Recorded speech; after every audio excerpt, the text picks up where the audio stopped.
Good day to you, Ubuma family. Happy Human Rights Day from us to you. It is the 21st of March, and in South Africa we celebrate South African Human Rights Day, where we commemorate and remember the events in Sharpeville where 7,000 protesters marched to a South African police station to protest against the past laws.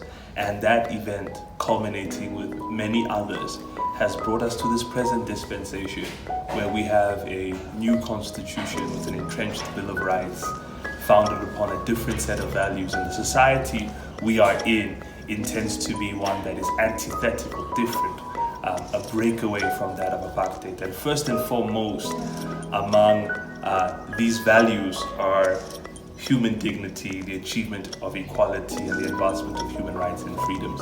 And we were going to celebrate Human Rights Day, but because of the current coronavirus, our dialogue and our event was postponed. And a conversation we've been having amongst ourselves with our many different leaders across the country and a part of our networks has been, what has been the effect of the coronavirus on human rights in South Africa?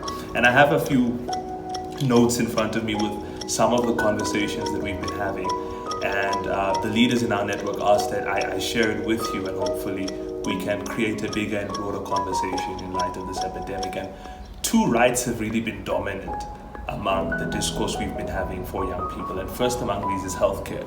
The coronavirus, of course, is a healthcare challenge, and it is a situation that has revealed our nation's inability to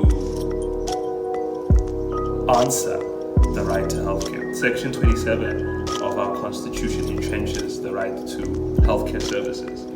And in times of national crisis, it is often a revelation of both the strengths and the weaknesses of a nation.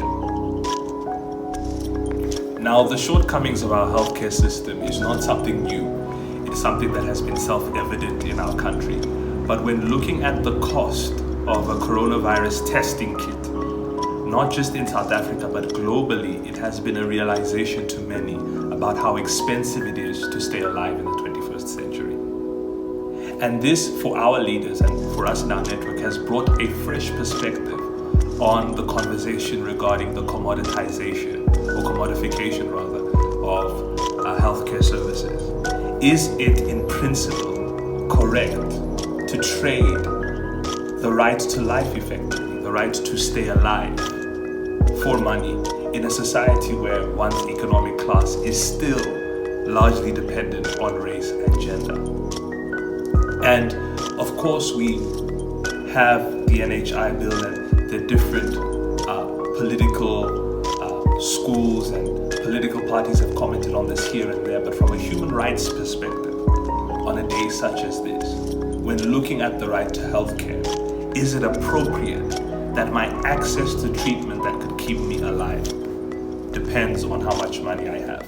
Now, South Africa, contrary to many nations, has a rich history in terms of the right to healthcare. In the TAC case, the Treatment Action Campaign, when they took the government to the Constitutional Court, effectively used the right to healthcare to force the government to progressively roll out treatment, HIV treatment, to mothers, and later on to the rest of the nation.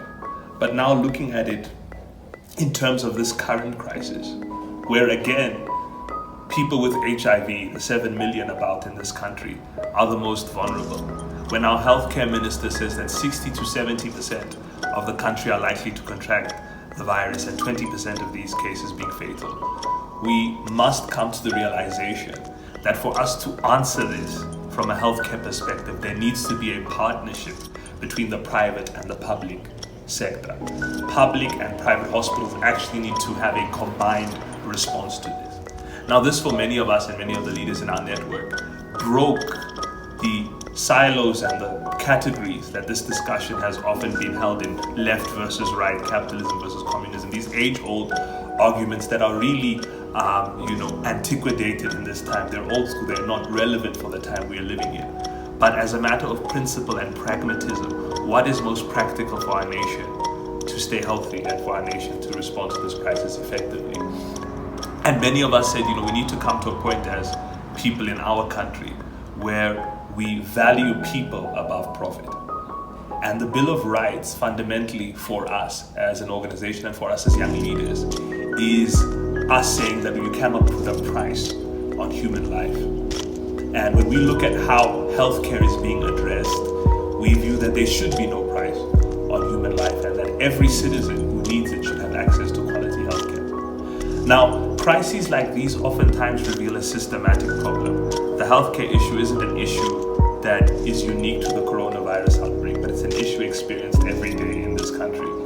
And we are of the view that this situation and this crisis should once again put a measure of urgency, not just on government, but also on the private sector and on civil society, to say that we need to fundamentally change how we look at healthcare.